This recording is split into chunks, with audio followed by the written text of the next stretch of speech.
How a blind police officer took a stand in the courtroom. Detective James Carter had always been a man of honor, known for his sharp instincts and unwavering sense of justice. But after a tragic accident left him blind, many assumed his career in law enforcement was over. Instead of giving in to despair, James adapted. He trained his other senses, studied forensic audio analysis, and worked closely with his team to continue solving cases. His resilience earned him the respect of his peers, but there was always one thing he feared: testifying in court. Without sight, would his word hold the same weight? One case would put that question to the test.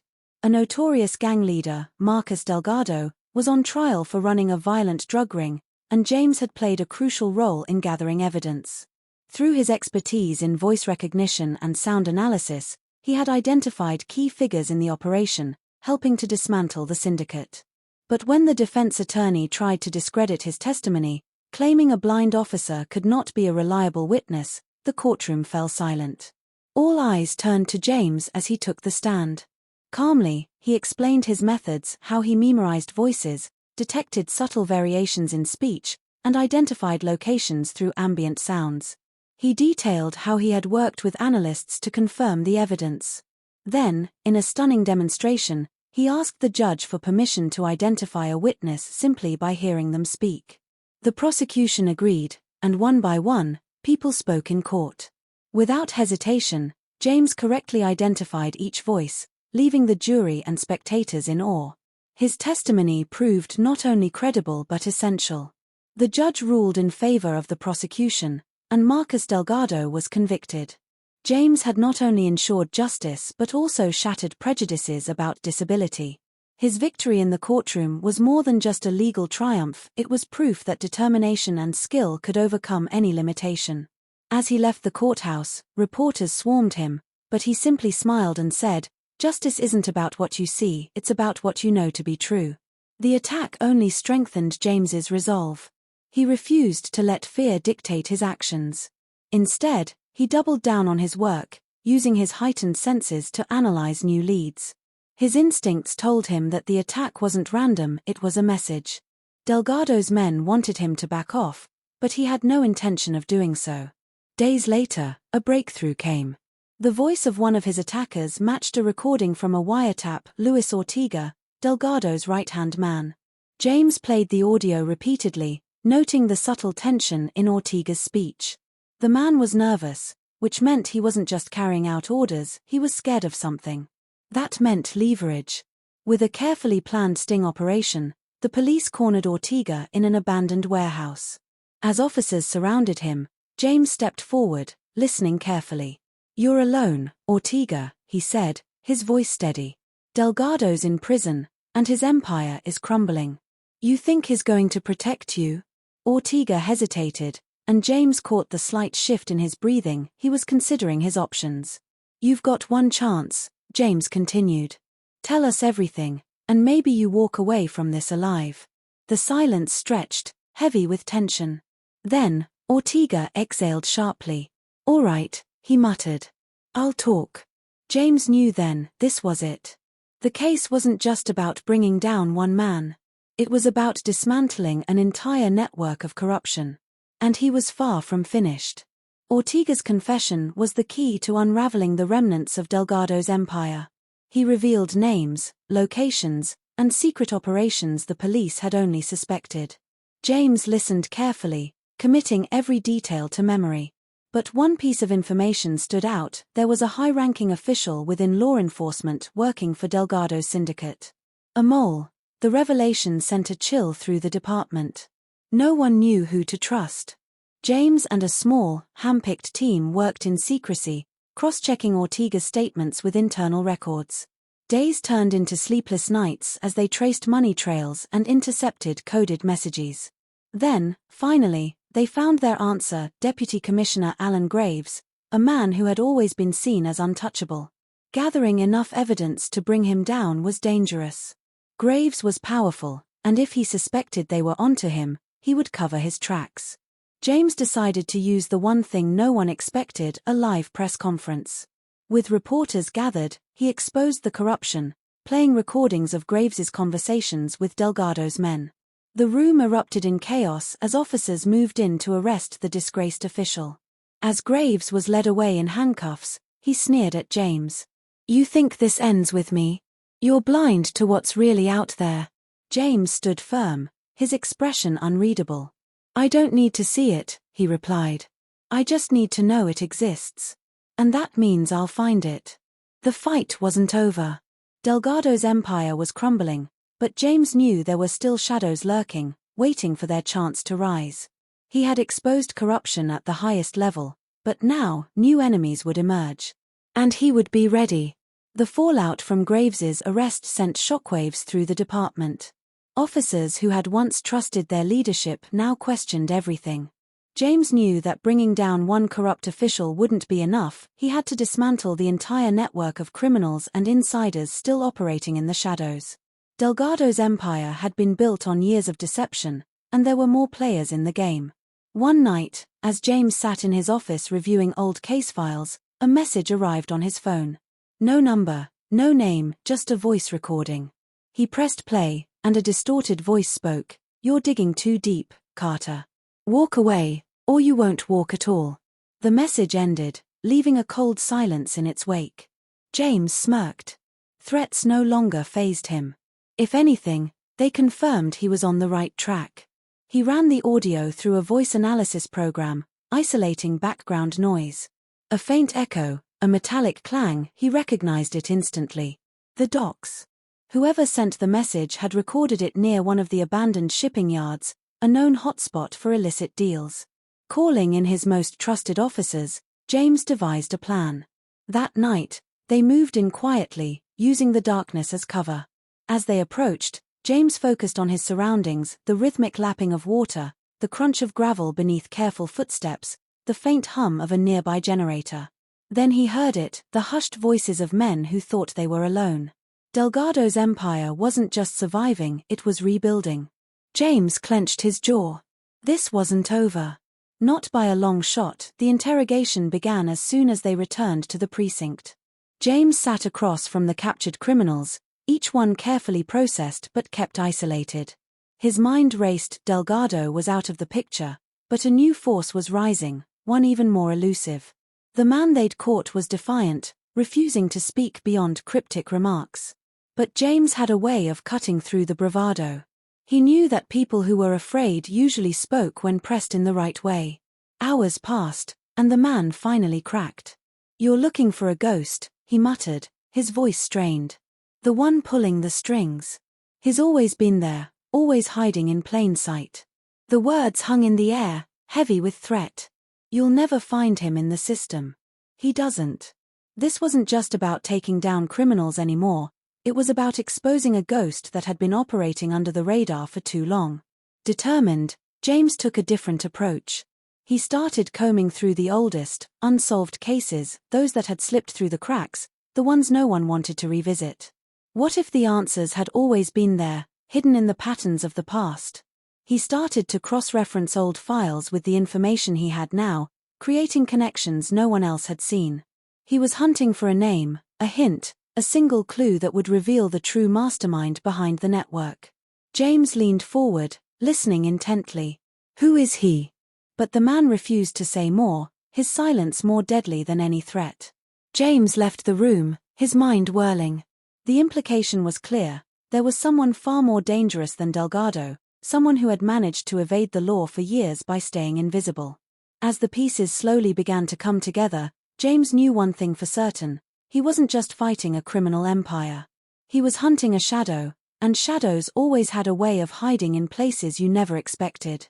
Days turned into weeks as James worked tirelessly, piecing together fragments of old cases that seemed unrelated at first. Each new lead only raised more questions. Who was this mastermind, this shadow who had orchestrated everything from behind the scenes? Then, one night, as James reviewed a series of cold cases involving high-profile disappearances, a name jumped out at him: Victor Kane. The name was one he'd heard whispered in the corridors of law enforcement but had never paid much attention to. Kane was a ghost, a name linked to unsolved crimes, money laundering, and a web of corrupt connections. But no one had ever been able to tie him to any of the operations directly. He was a name in the wind, always out of reach. Until now. James dug deeper, cross-referencing Kane's connections with those of Delgado's associates. The more he looked, the clearer the picture became. Kane wasn't just an elusive figure, he was the architect. The criminal empire was his creation, his brainchild, and it had been growing and shifting for years, always evolving to stay one step ahead of the law. James knew he was onto something big, but he had no idea how close to the edge he was about to get. One late evening, as James sat in his office, exhausted from endless hours of research, his phone rang. It was an untraceable number. A familiar voice echoed through the line, low, deliberate. "You're getting too close, Carter. It's time for you to stop." The hairs on the back of James's neck stood up. Kane was no longer just a name. He was watching, waiting. And James was now a target. But this only fueled James's resolve. He had spent too long chasing shadows to back down now. He couldn't stop, not when the truth was within reach. He knew that confronting Kane meant risking everything, but he had already lost too much not to finish what he started. As the final pieces of the puzzle fell into place, James understood the scope of the battle ahead. It wasn't just a fight against criminals, it was a fight against a system that had been corrupted from the inside out. And no matter the cost, he would expose the truth. James knew that the time had come. The walls were closing in, and the game had shifted from one of investigation to survival. With Kane's warning still fresh in his mind, he realized that the only way to truly bring him down was to force his hand. It wouldn't be easy, and the risks were unimaginable, but James had never been one to back down from a challenge, especially when lives were at stake. He began to prepare for a final confrontation, assembling a team of officers he trusted implicitly, those who had stood by him through thick and thin. Together, they meticulously planned their next move, tracking every lead, every shadow. But the deeper they went, the more dangerous the game became. Kane had eyes everywhere, and every move James made was being watched. As they worked in the shadows, piecing together the last of Kane's network, James began to notice something strange. People who had once been reliable sources were suddenly going silent. Trusted officers started acting suspiciously, colleagues who had seemed like allies turned cold. It became clear Kane wasn't just an invisible figure, he had his fingers deep within the force itself. Then, one evening, James received an encrypted message on his phone. It was short, but chilling. "Tonight. You'll never see it coming." His pulse quickened. Kane had finally made his move. The game was no longer just about catching criminals, it was now about survival. With his heart racing, James gathered his team and instructed them to go dark, to cut all communication with the outside world. They would go in under the radar, with no backup. This wasn't a case anymore, this was a war. As they made their way to the location they had traced, an abandoned warehouse, hidden at the edge of town, James could feel the weight of what lay ahead. Kane would be waiting, and this time, there would be no room for mistakes. James had spent his entire career walking the line between light and dark, but now, as he prepared to face the true mastermind, he knew that whatever happened next would change everything. It was time to take the final stand. As James and his team neared the abandoned warehouse, the air was thick with tension. Every sound, every shift in the environment seemed amplified, the creak of a distant door, the flutter of leaves in the wind, the soft, steady rhythm of their footsteps on the pavement. It felt like the world was holding its breath, waiting for the inevitable. The warehouse loomed ahead, its silhouette dark against the night sky. James gave a final signal, and the team split, moving in carefully, using their training to stay out of sight. He could feel his senses sharpening, his mind calculating every possible move. The trap was set, and he had no intention of walking into it unprepared. They had to be quicker, smarter, and more precise than ever. Once inside, the team fanned out, sweeping through the cold, empty hallways. The only sounds were their footsteps and the faint hum of old machinery. As they moved deeper into the warehouse, James's instincts screamed that something wasn't right. It was too quiet. Too still. Then, a sudden flash of light broke the darkness, blinding and intense. A series of loud cracks followed, the sharp sound of gunfire echoing through the space. The team scattered for cover, but James didn't flinch. He had trained for this moment. His senses were already alert, tracking the movement of the shooters, analyzing the sound of the bullets as they whizzed by. He knew exactly where to move, and where to take cover. "Stay low," he shouted, directing his team. His own heartbeat was steady, even as chaos unfolded around him. The gunfire ceased for a brief moment, and in the silence, James's mind was working overtime. He knew they were outnumbered, but not outmatched. Kane was here. He was close.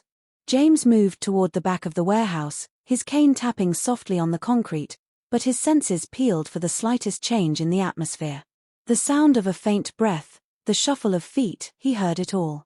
He reached the end of the corridor and pressed his ear to the door. Inside, Kane was waiting. It was the final confrontation, the endgame. James could feel the weight of what lay ahead. There would be no more secrets, no more shadows. Either he would take Kane down, or Kane would make sure James never saw the light of day again. It was the ultimate test, and James knew one thing for certain. This was the moment that would define everything he had fought for. With one last breath, he threw the door open and stepped inside, prepared to face the mastermind who had been pulling the strings all along. Inside the warehouse, the air was thick with tension. The room was dimly lit, shadows stretching along the walls like living creatures. At the far end of the room, Victor Kane stood, his silhouette framed by the harsh light from overhead. He was calm, too calm, and that made James's gut twist. Kane had been waiting, watching. This was his domain. "Carter," Kane said, his voice smooth, calculated. "You should have stayed out of this. You've cost me more than you can imagine." James's hand tightened around his cane, his senses alert as ever. The faintest sound, the scuff of shoes on concrete, told him Kane was moving, circling him like a predator. The tension in the room was palpable, each breath a countdown. "I don't back down from a fight," James replied, his voice steady, unwavering. "And I'm not leaving here without taking you down." Kane laughed, a cold, chilling sound. "You're deluded if you think this is about me, Carter. You're not the first to think they could beat me. And you won't be the last to fail." Without warning, the sound of multiple footsteps echoed around the room. James's team had infiltrated the perimeter, surrounding the space. He could feel the shift in the atmosphere, the weight of the men closing in on him. But Kane wasn't alone. He had his own people here, waiting. It was a standoff. James could hear Kane's quiet command to his men. They were preparing to strike, but there was a momentary hesitation, a brief pause in the air. Kane wasn't sure if his men could trust him. That was the crack James needed. He moved fast, his senses alert to every sound, every shift in the room. In one fluid motion, he swung his cane, disarming the closest man. Gunfire rang out again, but this time, James was ready. He dropped low, avoiding the shots as he moved behind cover. His team followed suit, spreading out to disarm and apprehend Kane's associates. But Kane was still a threat, and James could feel the man's eyes on him. "You think you've won?" Kane hissed, his voice now edged with desperation. "I have more power than you could ever understand. You think taking me down will stop this? You're too late." James's mind raced, every second counting. Kane was dangerous, but the truth was clear. It had never been about power, it had been about control. Kane had manipulated and controlled everything from the shadows, but now his empire was crumbling. "I've heard enough," James said. "This ends now." With one final surge of determination, James rushed forward, using his cane as both shield and weapon. Kane moved to retaliate, but he was no match for James's precision, his unwavering focus. In seconds, Kane was subdued, his plans collapsing around him. As his team cuffed Kane, James allowed himself a brief moment of relief. The fight had been long, and the battle was far from over. But for the first time in a long time, James felt the weight of the victory. He had taken down the mastermind. The shadows were no longer in control. But James knew this was only the beginning. The world was full of shadows, and as long as there were people willing to hide behind them, the fight would never truly be over. As Kane was led away in handcuffs, James stood in the middle of the dimly lit warehouse, surveying the chaos that had unfolded. The immediate threat had been neutralized, but something about the whole situation gnawed at him. Kane had been the mastermind, yes, but his words still echoed in James's mind. "You're too late." The criminal empire may have been dismantled, but James couldn't shake the feeling that there was more to uncover, more pieces to the puzzle that hadn't been exposed yet. Cain had been only the tip of the iceberg, a man who had used the shadows to his advantage. But who had helped him? Who had allowed this all to happen in the first place? As the last of Cain's men were hauled away, James turned to his captain, his voice low but determined. This isn't over. Cain was just one piece of a much bigger picture. The captain, a man who had seen his fair share of cases come and go, looked at James with a mixture of understanding and concern. You're right. But we've done all we can for now. Let's get back to the precinct and start from there. We'll take this one step at a time. James nodded, though a sense of unease lingered. There were still too many unanswered questions. As they made their way out of the warehouse, the cool night air did little to clear his mind. He knew that while they had won this battle, the war was far from over. The next morning, back at the precinct, James began to sift through the evidence. Cain's arrest had been a significant blow, but there were still too many loose ends. Financial records, intercepted communications, and old case files, they all pointed to something larger, something far more organized than anyone had anticipated. Even into the very heart of government and law enforcement. The corruption ran deep, and James knew that exposing it could cost him everything. But James had already sacrificed too much. He had lost his vision, his peace, and his personal life in pursuit of justice. What was left to lose?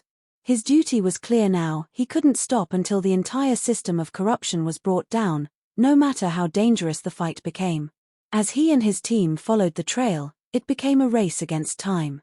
Key figures began to disappear. Evidence was mysteriously destroyed. Those who had once supported the investigation began to distance themselves, fearing the fallout of what was coming. The powerful forces James had been up against were not going down without a fight. In a final, desperate attempt to end the corruption, James called a press conference, revealing the depth of the conspiracy and the names of those involved, despite knowing it could make him a target. He had no illusions about the consequences. His career, his safety, and even his life were now on the line. But he knew the truth was his only weapon. The press conference rocked the city. The public outcry was immediate, and soon, an investigation into the higher-ups was launched. There were arrests, trials. But the war was not over. The forces James had uncovered were vast, and they wouldn't fall without a fight. He was forced to go underground, working in secret as he continued to expose the corruption that had been festering for years. In the end, James's victory was bittersweet. He had brought down a powerful network, but it had come at a tremendous cost. The city was left in the aftermath of scandal and reform, but James, though victorious, remained a lone figure in the shadows, fighting the battle on his own terms. The fight for justice was never truly over. It was an ongoing, unrelenting battle. But James Carter had learned one undeniable truth: sometimes, the fight for what's right isn't about the end. It's about having the courage to take a stand, no matter the cost. And as long as there was injustice, James would keep standing.